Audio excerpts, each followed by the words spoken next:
Evangelho segundo São Mateus, o capítulo 12, versículo 10. Estava ali um homem com uma das mãos atrofiada. Procurando um motivo para acusar Jesus, perguntaram a ele: é permitido curar no sábado?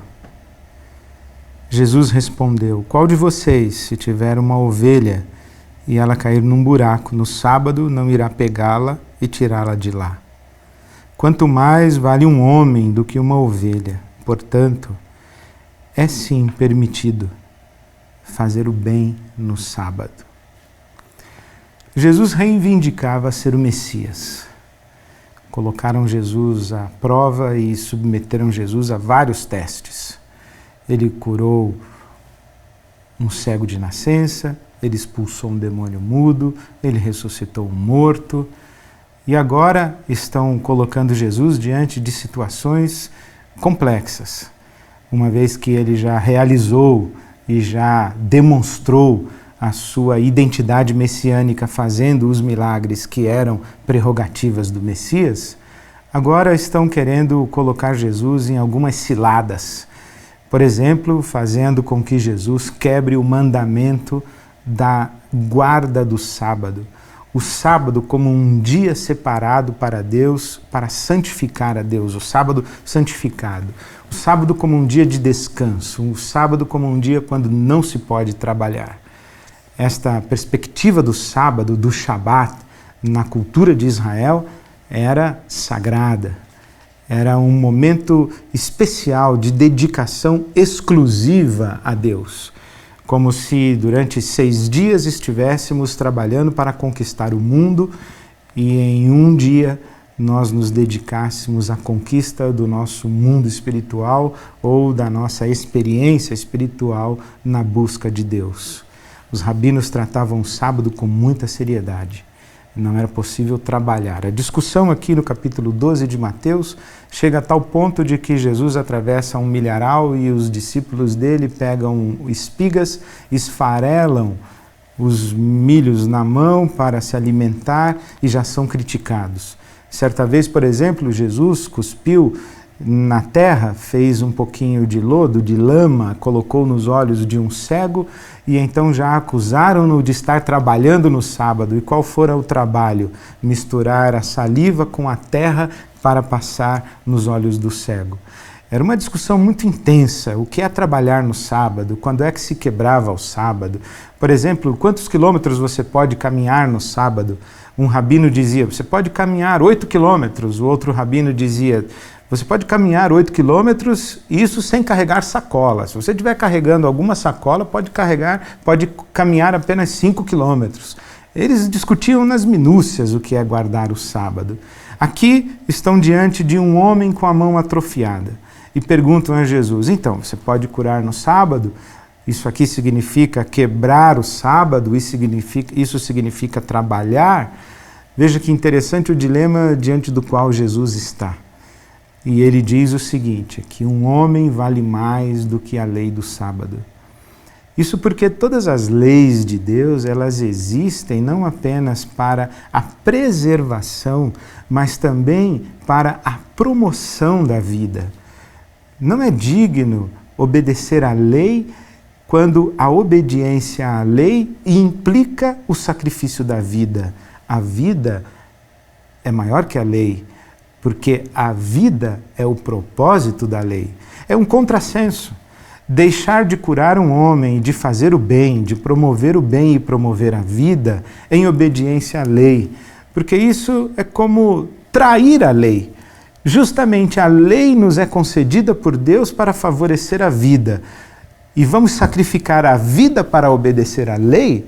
Jesus está dizendo, isso não faz o menor sentido. O homem vale mais do que a guarda do sábado. Por isso ele diz, é lícito sim guardar o sábado, mas é lícito sim curar um homem no sábado. Talvez não exista um momento mais propício para se curar alguém do que o sábado. Porque o sábado na Bíblia Sagrada, ele é um paralelo muito significativo. O Shabat, o descanso, significa descansar em Deus, no favor de Deus, na bondade de Deus, na graça de Deus, na providência de Deus. O Shabat na Bíblia Sagrada tem paralelos não apenas com o paraíso, no jardim a leste do Éden, não apenas com o paraíso, mas também com o céu.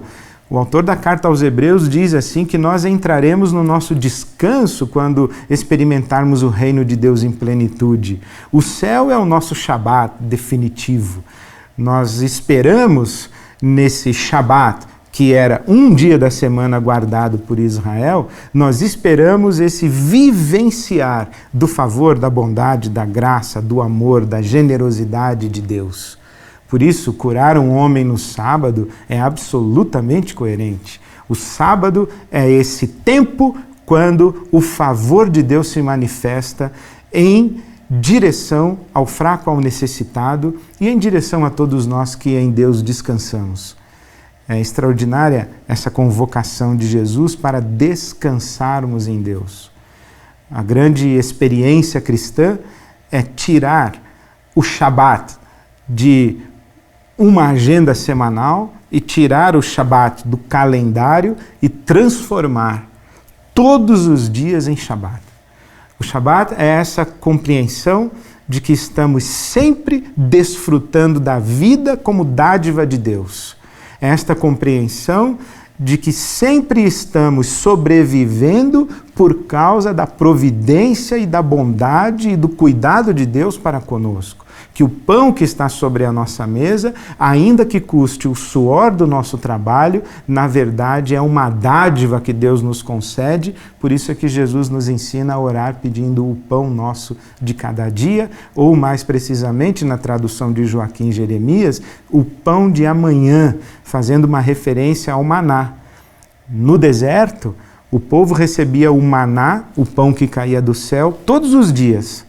Na sexta-feira recebia porção dobrada, porque recebia o maná para a sexta e para o sábado.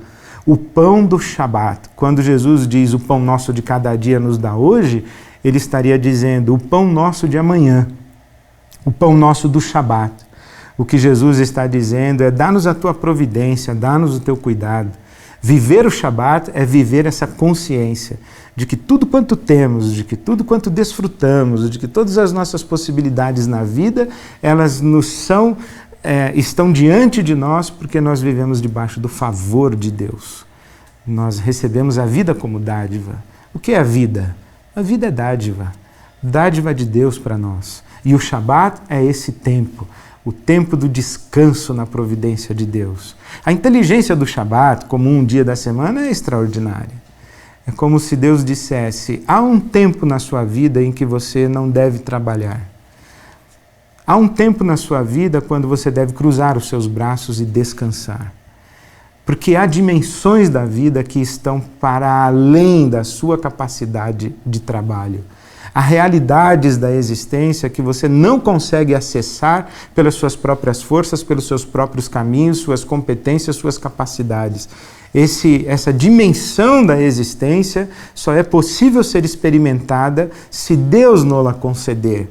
Por isso é que a vida é dádiva e o Shabat é o tempo quando aprendemos a desfrutar da vida como dádiva e aprendemos a cooperar com Deus para promover a vida e preservar a vida, inclusive curar pessoas no sábado. O desafio da experiência cristã é não apenas guardar um dia da semana, mas viver todos os dias como uma experiência de Shabat, em que nós trabalhamos, mas sabemos que tudo quanto colhemos, em última instância, é dádiva divina. Viver todos os dias como quem vive um Shabat, promovendo a vida, trabalhando e atuando em favor da vida. Viver todos os dias como quem vive um grande Shabat. Trabalhando, mas sem nos extenuarmos e sem termos a pretensão de carregar o mundo nos ombros. Porque sabemos que no mundo em que vivemos há dimensões da existência que extrapolam a nossa competência e a força do nosso trabalho. O desafio de Jesus é vivermos um Shabat, um grande Shabat. O rabino Joshua Heschel disse que o Shabat é uma catedral no tempo. Em todo tempo, em todo lugar, nós podemos desfrutar desta presença, desta generosidade, desta providência, deste cuidado de Deus em favor da vida, não apenas a nossa, mas de todos aqueles ao nosso redor. A minha oração é que eu consiga viver no Shabat, seja na segunda-feira, na terça-feira, na quarta-feira, na quinta-feira, na sexta-feira, no domingo e mesmo no sábado. A minha oração é que eu consiga viver um grande sábado, dependendo de Deus e cooperando com Ele em favor da vida. E eu convido você a fazer a mesma oração.